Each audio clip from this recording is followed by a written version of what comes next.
Hebrews chapter 12, verse 17.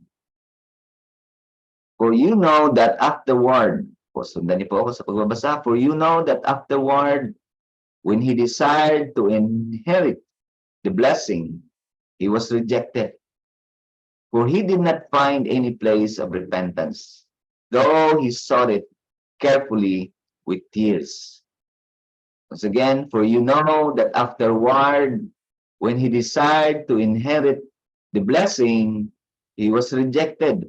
For he did not find any place of repentance, though he sought it carefully with tears. So, palain po ng Panginoong Diyos ang pagkabasa ng mga talata na ito. And alam natin, kagabi po dun sa ating gawain, alam natin yung effectual work ng Diyos sa buhay natin. Ano po? Alam niyo ba yun? Effectual work ng Diyos sa ating buhay. Ito po yung pinaglalakip-lakip niya ang mga bagay na nangyayari sa buhay natin para marinig natin siya, masumpungan natin siya, mapagpala niya tayo. Ano ang ginagawa po ng Panginoon Diyos ay nilalakip-lakip niya. Ano, yung hindi pa tayo mananampalataya, halimbawa, ay may mga istorya, ano? Kung istorya, may istorya ng kung paano ang Diyos ay gumawa ng mga pamamaraan para lamang maabot niya tayo at makilala natin siya. No, dapat meron tayong ganung istorya, kapatid. What did God do? Ano, to reach out to me, to ensure na ako ay makikilala ko ang Panginoong Diyos. No? Ay po may mga ganung kwento. No? Ang Diyos ay pinaglalakip-lakip niya yung ganung mga bagay. So ngayong umaga na ito, no, this could be one of those things, mga kapatid. This could be one of those move ng God sa buhay natin na pinagtagni-tagni niya yung buhay, yung sitwasyon sa buhay natin. Bumangon tayo ngayon ng maaga, ano, nag-abang tayo, may gagawin tayo dapat, and then nag-abang tayo dito ng mag-join tayo sa ating morning devotion.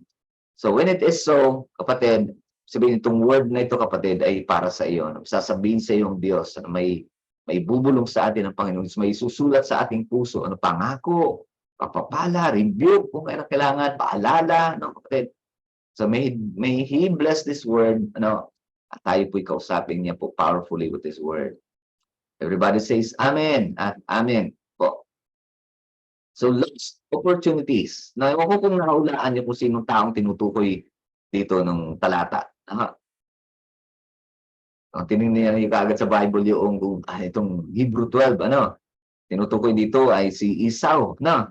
Meron po siyang opportunity, no? Meron pong blessing na kanya by right, no? Meron pong blessing na kanya by right, ano? Talagang may karapatan po siya doon sa blessing. Na noong papatong na yung kamay sa kanya ni Isaac, ano? And it was supposed to be him.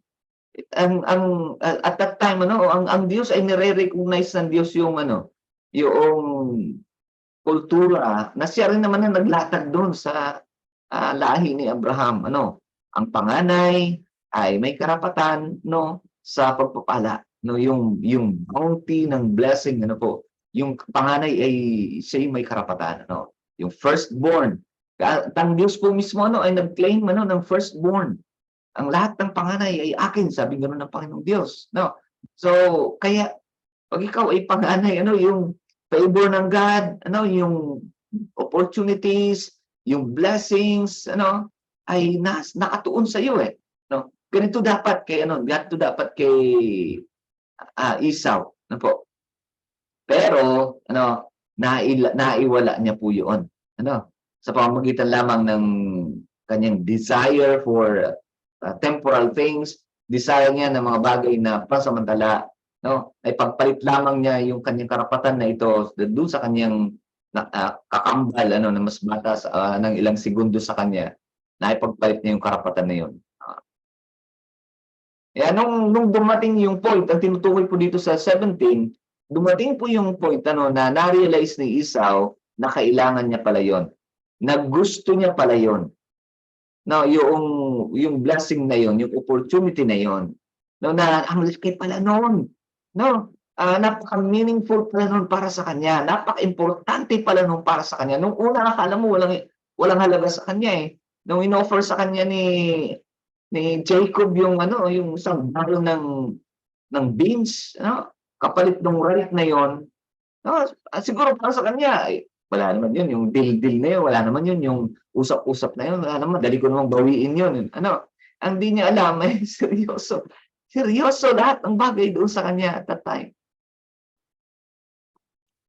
Man, ano, so ito ang pag-aaral natin ay mga lost opportunities sa buhay natin. Baka po may mga pagkakataon, may mga sitwasyon na ang Diyos ay nilalakip-lakip niya yung mga bagay na nangyari sa atin, 'no?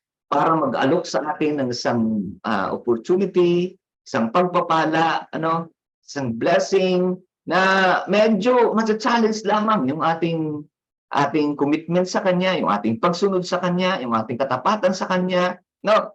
Kung gaano natin siya binibigyan ng priority, eh, ba, ano, halimbawa, kakapasok mo ng work, 'no, and then alam mo, "Sige nga anak, try mo nga ako sa faithfulness mo, gaano ba kita mabe-bless financially, 'no? Bigay mo yung, tithes, 'no? Bigay mo yung first fruit ng una mong sweldo." 'No? Anong blessing na, God is causing all things sa buhay natin, binubuksan niya sa harapan natin. And then mami-miss natin yung super opportunity na yun, kapatid, 'no? At akala natin napakaliit na bagay, yung pala sa Diyos ay napakalaking bagay pala, 'no? Number one, ano, baliktarin natin, kapatid, yung itong second ay ilagay natin sa una. Yung pala itong opportunity na ini-o-offer sa atin ng Diyos, ano, ay eternal yung value, 'no? Eternal yung value. Baka hindi natin alam yung mga opportunity na binubuksan ng Diyos sa atin, no, kasi itong kay Esau, ano, ipinagpalit niya yung eternal versus temporal, 'no? Yung kanyang pagiging hanay ay ipinagpalit niya sa temporal na bagay, 'no? Nakita lamang ng Diyos kung anong klaseng value meron anong values ang pinapahalagahan ni Esau at that time.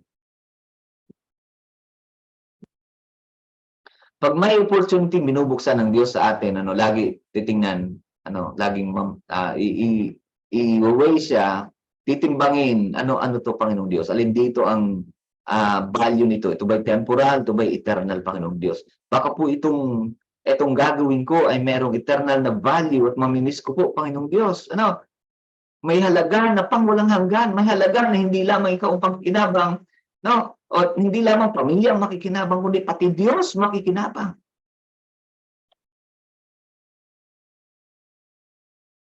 Tapos sasabihin natin, "Pastor, medyo naka-focus muna po ako sa mga temporal na bagay. Magfo-focus din naman ako sa eternal na bagay, 'no? At, ngayon po muna na-focus muna ako sa temporal na bagay." Oo, gano'n tayo. And then ma-lost natin yung opportunity na yun. Kagaya po ni Esau.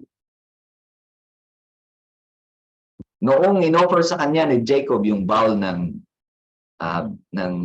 beans na yun, ano, wala nang isip-isip si ano, hindi siya napatigil siya, "Teka, teka, teka." Teka, sabi niya, "Inaalok mo ako ng bowl, of course masarap sa akin ngayon kasi gutom na gutom ako, kaya lang teka, ang kapalit nito, eternal ang value nito, eh." 'Di ba? Alam mo ba ang value nung kapalit nung hinihingi mo sa akin, 'no? Pangako ng ating Diyos simula pa kay Abraham. Sabihin ni Esau, ano, kung naintindihan niya, sasabihin niya, teka lang, pag-isipan ko, ha, yung hinihingi mo sa akin kapalit ng isang bowl ng beans, bahagi ng pangako ng Diyos sa atin, sa lahi natin, doon pa nung kinuha niya si Abraham, nung tinawag na si Abraham. Tapos sasabihin ni Esau, kung naintindihan niya, teka, napakababaw naman na ipagpapalit mo sa ano, 'no? Puwede bang ano, bigyan mo na lang ako, huwag mo na hingiin yung opportunity na meron ako galing sa aking Diyos, 'di ba, kapatid? Kung naiintindihan Esau ano ang value noong hinihingi sa kanya, yung opportunity na meron sa harapan niya.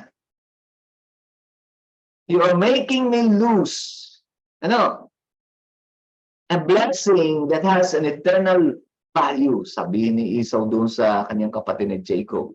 Talagang ikaw ay tuso ka, ano, pinanganak kang tuso. Sabihin ni Esau, nung naiintindihan ni Esau yung ano, nangyayari during that time, ano. So sa atin mga kapatid, minsan ganun. Pause for a moment, ano, pagka may mga opportunity let go natin, naalok ka ng paglilingkod, dinaalok tayo, magbubukas ang Diyos ng mga, na i-challenge niya yung ating faithfulness, yung ating commitment, ano, sa Panginoong Diyos. Pause ng konti, teka lang. Baka may halaga ito na pangwalang hanggan, no? At mawawala sa akin. Bakit? Ano kapatid? Bakit kinakailangan mong tumigil? Kasi bandang huli, marirealize mo, you want it after all. No? Bandang huli, marirealize mo, you want it after all. Si Esau, ano, pagkatapos ng maraming panahon, ano, pagkatapos ng ma-realize niya, nung nakita niya na si Jacob ay nililay-hands ng kanyang tatay, ano, tumakbo siya sa tatay niya. At hindi nandalangin, hindi pinapakon niya yung kamay ng tatay niya sa kanya. No? And then na-realize, gusto niya pala, kailangan niya pala, ano, yung let go niya na blessing, ano, yung pinagpalit niya sa isang tasa ng beads, ano, ay na-realize na kailangan ko pala yun. No, akala ko hindi ko kailangan yun. Akala ko walang kwenta yun. Ano, gusto ko pala yun, kailangan ko pala yun. No, may mga bagay tayo na i-let go. Ano, at ang ano dito sa mga ganitong blessing, kapatid, na galing sa Diyos, ano, minsan na inaalok sa atin, one time lang siya na offer, no, kapatid. Sabi ni Esau sa tatay, wala ka bang tinira para sa akin? Wala bang another opportunity? No? Gumagano na si Esau doon sa tatay niya eh. May mga bagay na ino-offer sa atin, one time lang, di na ulit i-offer sa atin ng Panginoong Diyos. Paglilingkod, no, kapatid, anything, ano na paglilingkod.